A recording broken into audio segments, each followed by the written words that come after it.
So guys, andito ko ngayon sa isang fast food na paborito ko guys. Alam ko paborito nyo rin. Samahan nyo akong kumain ng paborito kong pizza. So guys, pizza. Ako lang magkakain. Syempre, bago yan, alam ko naman na gusto nyo malaman kung ilang calories ba naglalaro ang isang slice nito. Paborito natin. Check natin guys. Syempre, balan natin ang mahiwaga natin food scale. So, check natin guys ha. Dito sa food scale, check natin kung ilang grams ba ang isang slice ng pizza. Paborito natin pizza. Check natin kung gaano kataas ang calories ng isang slice ng pizza. Dapat yung malaman yan guys.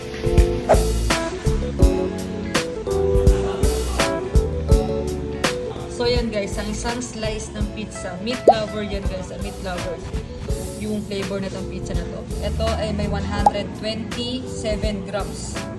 127 grams. Check natin sa MyNet Diary kung ilan ang calories nitong meat lover pizza na to. So guys, ilalagay natin yung 127 grams sa application para malaman natin kung ilang calories ba naglalaro ang isang slice ng pizza. So guys, iba-iba yan ha. Depende sa flavor yan. At depende sa laki.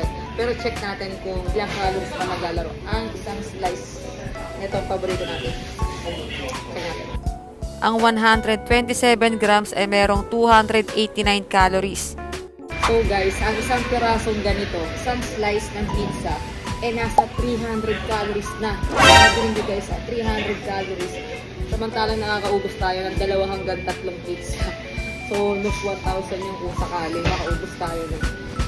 So, yun guys. Sana nagkaroon kayo ng idea sa video na to. 300 calories. Lagpas pa yun guys. Pwede pang lumagpas. Depende sa flavor ng pizza at sa laki. Okay. Ito ay 12 inches to. So, syempre kakain tayo ng pizza. May dala-dala akong Tabasco.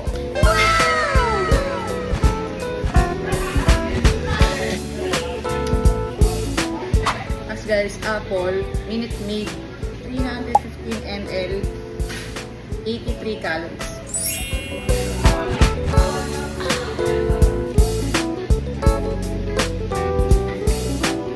Guys, pangatlo na, pang 900 calories. So yun guys, hanggang 3 lang nakain kong pizza, nasa 900 calories.